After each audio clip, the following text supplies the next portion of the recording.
Mas o fato de ter sido aprovado, né, por um governo de ideologia X, aqueles que são Y falam mal com prazer. A reforma tributária tem muita coisa positiva. O próprio aumento de carga tributária é uma falácia, de um modo geral. A reforma tributária ela é neutra, e de fato ela é neutra. Só que ela aumenta para um e diminui para outro. No global, a arrecadação continuará a mesma. Inclusive, existe um teto. Não sei se vocês viram no texto da emenda constitucional. Existe um teto de quanto que pode ser cobrado de IBS e ICBS para que não supere aquilo que era cobrado de PIS, COFINS, ICMS e ISS. Mas tem muito ponto negativo. Tem ponto positivo porque é quase impossível piorar o que era. Piorar o que era o PIS, COFINS e ICMS é quase impossível. Então, qualquer coisa melhoraria. Até o que foi aprovado. A emenda constitucional 132 é melhor do que era. Tem muito ponto positivo, mas tem muito mais ponto negativo. Vou comentar sobre uns deles aqui com vocês. Já perdi o passador, botei no bolso. Vou comentar sobre alguns pontos negativos com vocês. Primeiro, a simplificação. Vamos trocar 1, 2, 3, 4, 5 tributos, o ICMS, o ISS, o PIS, o COFINS e o IPI, por um único tributo, que é o IVA. Maravilhoso, né? 5 por 1. Só que não, porque é o IVA dual, então são 2. E o IPI vai continuar existindo para o que for fabricado na Zona Franca de Manaus. E tem o imposto seletivo. E tem a contribuição sobre produtos primários. E tem mais 2 fundos que daí vocês não pagam, mas está lá sendo repassado aos estados e aos contribuintes. Então, estou trocando 5 por 6, 5 por 5, 6 por meia dúzia. Então, no fim das contas, não é, de fato, uma simplificação. Eu, particularmente, acredito que não será aquilo que se promete em termos de praticidade. Acredito que a complexidade continuará existindo. E quando se fala de fim da carreira do tributarista, é uma falácia absurda, porque, na verdade, a gente vai ter um aumento de demanda absurda, principalmente no período de transição, e continuaremos tendo uma demanda absurda pós-transição, porque a gente vive no Brasil. Enquanto continuarmos vivendo aqui, o sistema tributário não vai ser simples.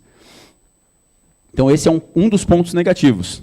Eu vou comentar sobre outros com vocês ao longo do material. E não tem como eu falar só do reflexo para o setor de transporte, porque todos os setores serão afetados, todos. Alguns poucos serão afetados de forma positiva, como já foi citado o caso da indústria, que tende a ter uma redução de carga tributária. Mas a maioria dos setores serão afetados de forma negativa, com aumento de carga tributária ou até mesmo aumento de custo na contratação de serviço, aumento de custo na contratação de mercadoria e insumos. Todos os segmentos serão afetados. Falando de transporte, eu atendo bastante transportador. Atendi semana passada, inclusive, que está querendo fazer revisão de todo o seu PIS e COFINS e ICMS dos últimos 5 anos. E esse é um dos pontos positivos da reforma tributária. As empresas estão correndo atrás para revisar tudo o que tem direito, seja de ICMS, de PIS e COFINS, porque sabe que daqui a pouco tempo, e é pouco tempo, 2026 começa a alíquota teste, 2027 o CBS entra em vigor de forma plena. O PIS e COFINS morreu. O ICMS continua existindo por mais um tempo, até 2032. Porém, é pouco tempo. Inclusive, me fez lembrar de uma caixinha que eu recebi no Instagram. Já faz umas semanas, a pessoa me perguntou o seguinte: professor, vale a pena ainda eu estudar ICMS? A pergunta foi, com a reforma... a caixinha era temática sobre a reforma tributária. Professor, com a reforma tributária ainda vale a pena estudar ICMS? A minha resposta foi, não, se você for ficar em coma até 2032, está tranquilo, não precisa mais estudar ICMS. O Elcio muito bem falou aqui, os problemas do dia a dia vão continuar existindo durante a transição e antes da transição. Então, a gente precisa equilibrar pratos. Estudar a reforma tributária, o que está por vir, vai ser um reflexo gigantesco para as empresas, como todos já muito bem falaram durante o dia de hoje, e tem as dificuldades que a gente continua vivendo. Mês que vem eu volto ao Rio Grande do Sul para falar sobre transferências interestaduais numa palestra que eu vou dar lá em Porto Alegre. Tem muita empresa apagando incêndio sobre a nova regra que entrou em vigor dia 1º de janeiro de 2024 agora, que é a não incidência do ICMS nas transferências interestaduais, que está um caos. Como que está a regra da transferência hoje? Ninguém sabe responder ao certo a regra nos 27 estados. E isso é algo que está impactando as empresas hoje já, desde o mês passado. Outra demanda que está em alta, a subvenção para investimento. Empresas que têm crédito presumido estão super preocupadas se terão que tributar ou não o crédito presumido de ICMS. Então, nós temos que dar atenção às demandas atuais e também pensar na reforma tributária. Eu não posso deixar de estudar ICMS e, muito menos, não posso deixar de estudar reforma tributária. Eu tenho que estar com a reforma tributária na ponta da língua. Alguém que conhece o Contador Revoltado, o Lucas? Conhecem? Ele é um contador bem engraçadinho, é de Porto Alegre, inclusive. O Lucas ele fez uma piada no Instagram dizendo que, no dia que foi promulgada a reforma tributária, dia 21 de dezembro, o cliente dele ligou perguntando o que ia mudar para ele com a reforma tributária. Ele fez em tom de piada, porque não teria condições de ter lido aquelas trocentas páginas no dia da publicação.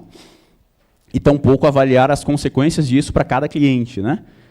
Mas o fato é que tem um pouco de realidade nessa piada, concordam? Os clientes querem saber o impacto da reforma tributária na vida da sua empresa, na sua composição de custo, na sua precificação. Então, nós precisamos, sim, ter noção da reforma tributária como um todo, por isso, esse evento, você tomar o maior número possível de conhecimento para que você possa atender da melhor forma possível o seu cliente. Então, você tanto tem que estar atento, estudando tudo que está em vigor de ICMS, PIS, COFINS, como também tem que estar atento ao que virá com a reforma tributária.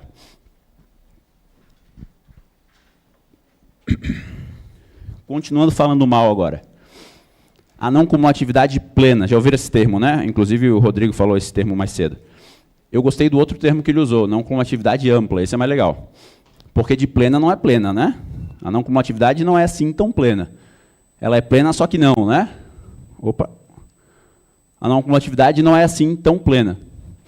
Por quê? O texto, eu transcrevi aqui para mostrar para vocês que o próprio texto constitucional não prevê uma não cumulatividade plena. Inclusive, o Rodrigo mostrou para vocês a situação do crédito do uso e consumo do ICMS, Eu brinco com os meus alunos que é que nem aquela cenoura na frente do burro, Nunca chega, está lá. Em 2033 eu vou ter crédito de uso e consumo, e só prorroga. Na redação do IBS, e a mesma regra vale para a CBS, esse é outro ponto positivo, as regras serão iguais para a CBS e IBS no que diz respeito a fato gerador, a direito ao crédito, a não cumulatividade. Ele traz ali uma exceção que eu destaquei para vocês, excetuadas exclusivamente as consideradas de uso e consumo pessoal. Então não é tudo que vai dar crédito. O que for de uso pessoal não vai dar crédito. O que é de uso pessoal? Aí cabe a lei complementar definir. Aí volta ao que foi falado, Vai ter muita lobby nessas leis complementares. Vai ter muita negociação do que vai compor esses textos. Já tivemos muita lobby, Porque nós conseguimos, quando eu me incluo, estou falando de contadores, advogados, que temos redução de 30%. Nós conseguimos, por meio de lobby, redução de 30% da alíquota do IBS e CBS. E já teve muita lobby para incluir outras coisas lá no meio. Vocês viram que tem regime diferenciado para SAF? Para as sociedades anônimas de futebol, que compram os clubes de futebol? Tem regime especial para parque de diversão? Minha filha adora o Beto Carreiro, mas eu não sei por que o Beto Carreiro paga menos imposto do que outras atividades. Por que o parque de diversão está lá? Por que outras atividades não estão? Por conta de lobby político. Enfim, não vou novamente entrar no mérito da forma como foi aprovada a reforma tributária, isso já foi pontuado aqui algumas vezes, mas o fato é que muita coisa poderia ter sido melhor. Outro ponto, que aqui eu trago um pouquinho a sardinha para o meu assunto predileto, que é o ICMS. Vocês sabem que é culpa da reforma tributária o aumento das alíquotas do ICMS? Sabiam disso? Quem já sabia? Rio Grande do Sul não aumentou, Valeu, Dudu. Eduardo não aumentou a alíquota. Eduardo Pinho, o governador aqui? Calma, eu não estou elogiando ele, Não foi ele que não quis aumentar, os deputados que não deixaram. Tinha até um deputado aqui mais cedo. Gostei do rapaz, inclusive. Não costumo gostar de político. Então, exato, ele não aprovou o aumento das alíquotas, mas ele está, cortando os benefícios, já fez uma baita de uma alteração. Inclusive, tem um colega aqui do Rio Grande do Sul, que é o professor Diego Fraga, que gravou umas 10 aulas falando sobre mudança de benefício para a minha plataforma. Mas o Rio Grande do Sul não aumentou não porque ele não quis, ele não aumentou porque ele não conseguiu. Só que na maioria dos outros estados aumentaram a alíquota. Por quê? Por causa da maldita da reforma tributária, que prevê repasse do IBS proporcionalmente à receita dos estados. Repasse do IBS aos entes, estados e municípios, proporcionalmente à receita destes entes.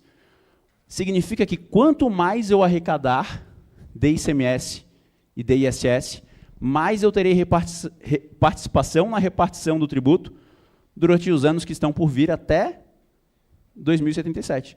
Porque esse repasse ele vai começar já em 2029, que é quando começa o IBS a aumentar a alíquota e o ICMS a reduzir a alíquota. Começa repartindo 80% do IBS entre estados e municípios, com base na receita proporcional desses entes federativos. A partir de 2033, que é quando o ICMS vem a falecer junto com o ISS, né? A partir de 2033, 90% da arrecadação de IBS será repartido entre estados e municípios proporcionalmente à receita destes entes. Por isso, quanto maior a arrecadação do Estado, maior será a sua participação na distribuição do IBS após o início da repartição do tributo. E vai reduzindo 2% ao ano até que, em 2077, deixe de ser repartido. Esse foi, então, o motivo que todos os governadores utilizaram para justificar o aumento da alíquota.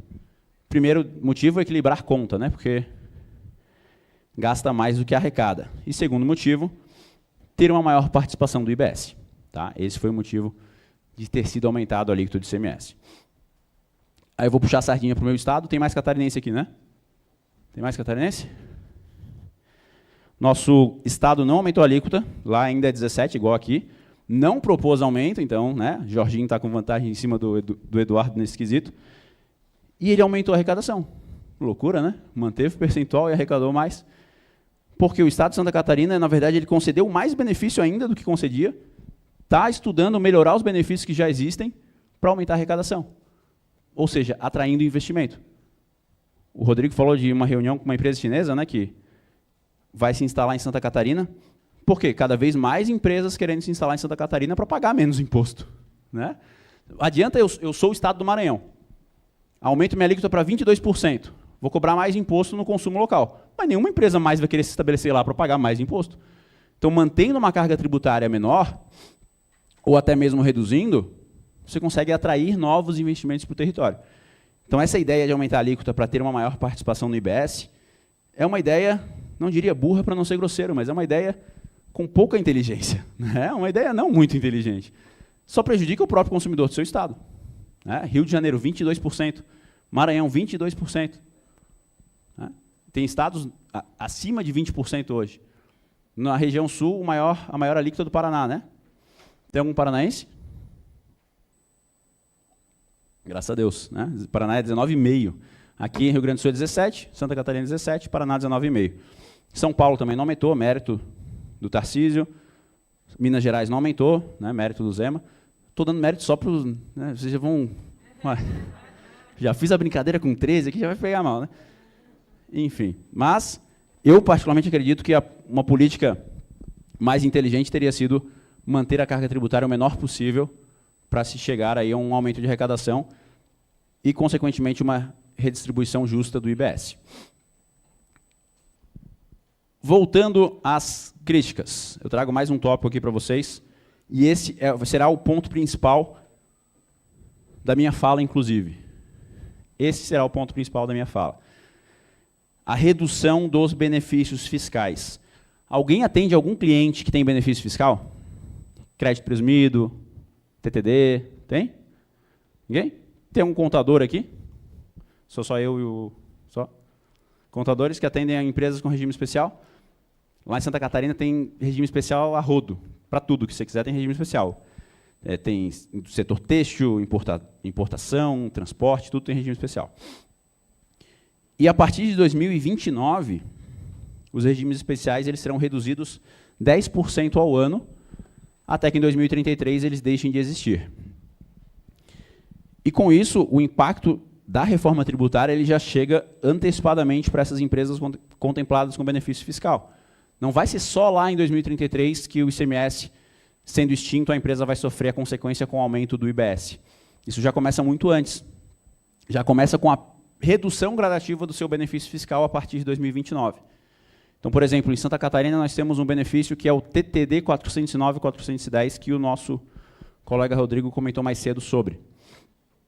Em Santa Catarina, nós temos um outro benefício muito interessante, que é um benefício para o setor têxtil. Inclusive, é por isso que a Shine vai abrir uma filial lá. Filial, matriz, não sei qual é o nome. A Shine vai abrir uma... Hoje, em Santa Catarina, nós temos um polo produtivo de setor têxtil muito forte. Alguém já foi a Brusque, região de Brusque? Que é onde tem a matriz da Van. É uma região muito forte no setor têxtil. Vai deixar de existir. Não tem como continuar competindo com a China, se não tiver mais benefício fiscal, concordam? Hoje, uma indústria têxtil de Santa Catarina ela paga 3% de ICMS, ao invés de 17%. Ela paga 3% de ICMS ao invés de 17%. Setor têxtil não está na lista de atividades beneficiadas, porque não é um parque de diversão. Quem precisa de roupa? Precisa se divertir, roupa não precisa, é supérfluo. A indústria têxtil vai deixar de pagar 3% para pagar, sei lá, 28%, 27%, 30%, seja qual for a alíquota. Se for 20%, já é muito. Né? Vai deixar de pagar 3% para pagar uma cacetada. Ou seja, o que vai acontecer com o setor têxtil? Não vai deixar de existir, mas vai minguar muito. Né? Empresas gigantes, como tem ali a Malve, né, em Jaraguá do Sul, essas gigantes vão se estruturar e vão continuar existindo. Agora, o faccionista pequeno, que fatura ali seus 300 mil mês, 200 mil mês, acabou. Né? Não vai continuar existindo. Ah, mas eu sou do Simples. O Simples vai continuar existindo. Né? A reforma tributária não acabou com o Simples.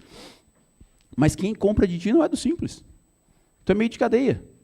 Se tu é meio de cadeia, tu fornece para outra indústria, ele não vai mais comprar de ti, porque ele quer crédito de CBS e IBS pelo percentual cheio.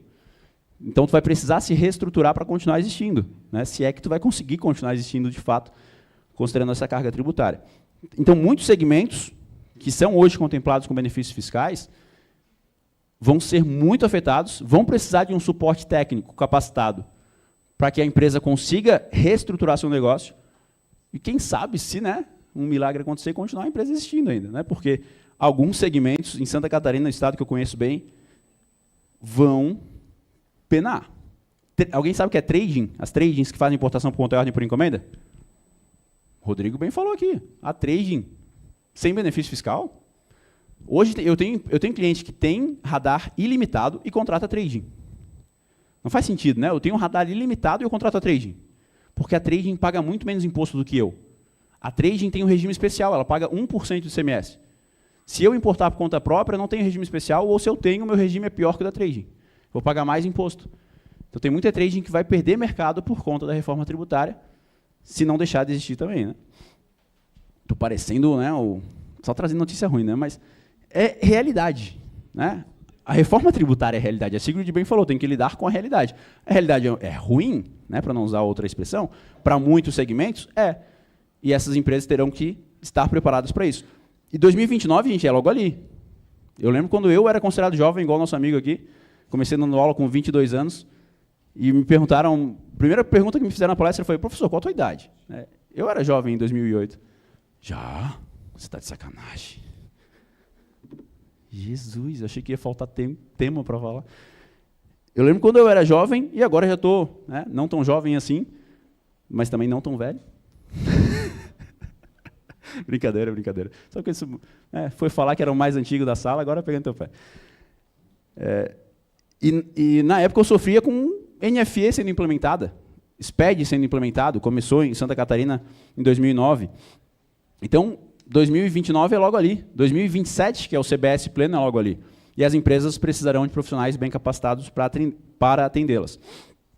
Vocês já deram o primeiro passo, que é buscar conhecimento. Como diz o lema do evento, né? O conhecimento ele transforma, porque só que... Eu vou até usar uma frase do meu coordenador de curso, que é uma expressão que ele utiliza, o Edgar Madruga, que é coordenador de curso na BSSP. O que faz diferença é o tempo de bunda na cadeira estudando. Né? Você sentar e estudar. Não é quantos trabalhos você já fez, quantos milhões você já recuperou. É dedicar tempo para o estudo, como vocês estão fazendo aqui hoje. Estão sentando na cadeira e estudando. Isso vai ser necessário muito daqui para frente. Quantas leis complementares serão publicadas só esse ano? E ano que vem? Várias. Ah, mas eu não gosto de ler legislação. Então você está na profissão errada, né? Ler legislação faz parte da nossa profissão. E vamos ter que ler muitas, esse ano e ano que vem, e nos próximos, consequentemente. Até uma curiosidade aqui. Quem já leu a emenda constitucional 132 inteirinha? Eu sei que vocês leram. Tem que ler, gente. Como é que eu posso estar falando mal? Eu sento no bar, falo mal a rodo, né? Tem todos os argumentos para falar mal da reforma tributária, mas não li inteira ainda. Mas são 35 páginas. Mas outras coisas você perde tempo para fazer, né? Tem que sentar e ler, tem que sentar e estudar. A nossa profissão é baseada em estudar a legislação tributária. E a gente tem que fazer isso agora mais do que nunca, porque vai ter uma porrada de legislação para a gente estudar. E a pergunta não foi para mim, foi para a Fernanda naquela hora, né? Que o nosso amigo jovem fez a pergunta aqui de uma dica para quem está começando. Queria eu ter começado na área tributária agora. Teria desistido, talvez. Não queria, não. Brincadeira. Queria ter começado na área tributária agora. Por quê? Imaginem que, quando eu comecei, quando vocês começaram com uma desvantagem absurda de quem já estava na área. Imagina o nosso amigo que começou há 2 anos, que falou há pouco, comparar com o nosso amigo que tem 30 e poucos anos de experiência. Ele já viu muita coisa. Ele tem bagagem. Agora, eu estou pegando um sistema tributário novo do começo. Não tem nenhum julgado ainda sobre CBS e IBS. Se você está começando agora, você vai ler todos os julgados que saírem. Você vai acompanhar a jurisprudência nascendo daquele tributo. Então, é uma vantagem você começar na área tributária no momento que o tributo está nascendo. Você vai ser expert naquele tributo, tanto quanto quem já está na área há 30 anos. Então, eu vejo que é uma boa oportunidade para formarmos novos especialistas tributários nesses tributos que estão para entrar em vigor muito em breve.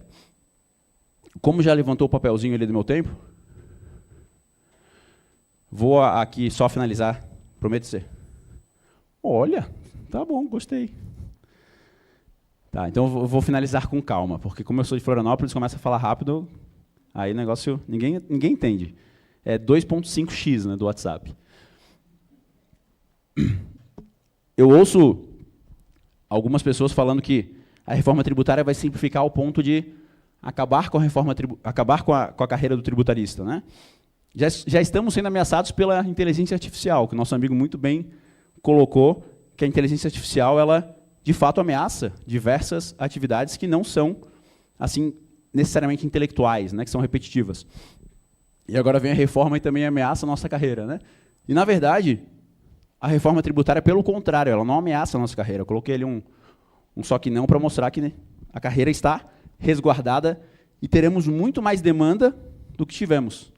Foi falado na palestra anterior que esse é um momento, talvez, nunca visto antes na história, com o número de oportunidades que nós teremos.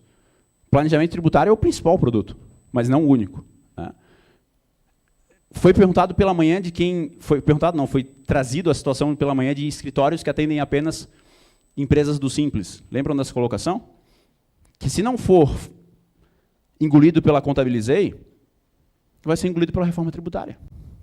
Porque nem o Simples mais continuará sendo Simples. Porque hoje tem escritório que diz que faz planejamento tributário de Simples, né? Coloca numa planilha, joga lá, 365 no lucro presumido de PIS e COFINS, 1,2 de IR mais adicional, 1,08 de contribuição se for comércio, e compara com o percentual do Simples, o Simples é mais vantagem. Nem o planejamento esse será possível ser feito, porque o Simples ele vai poder ser híbrido. Já ouviram essa expressão, Simples Nacional Híbrido? Ele vai poder pagar CBS e IBS fora do Simples. E como é que você faz para saber se vale a pena ele pagar fora do Simples? Analisando quem são os fornecedores e quem são os clientes dessa empresa. De quem ele compra, para quem ele vende. Quem compra dele tem interesse em crédito? Quem vende para ele é do regime normal ou é do Simples também? Então, o planejamento tributário do Simples não vai ser simples como é hoje. Hoje já não é tão simples quanto vendem, né? Mas o planejamento tributário, mesmo para o Simples, será complexo. E onde há complexidade, há oportunidade. Quem estiver capacitado vai colher de pá o dinheiro que está na mesa. Aqui eu estou resumindo, né, a minha fala. Demanda por profissionais capacitados, planejamento tributário, acompanhamento na transição e, principalmente, com o fim dos benefícios fiscais, as empresas que são hoje contempladas com benefícios precisarão dessa reestruturação e, para isso, precisarão contar com o apoio de profissionais bem capacitados. Eu ganhei um extra, mas já estava no final. Vou deixar aqui minhas redes sociais para vocês. Ainda é Felipe CMS, tá, gente? Só vou mudar em 2032. Então, o meu Instagram é @FelipeCMS. Tem meu e-mail e meu YouTube também. E também fico à disposição como O professor Elcio falou, se tiverem dúvidas, colocações, opiniões, estou à disposição. Muito obrigado.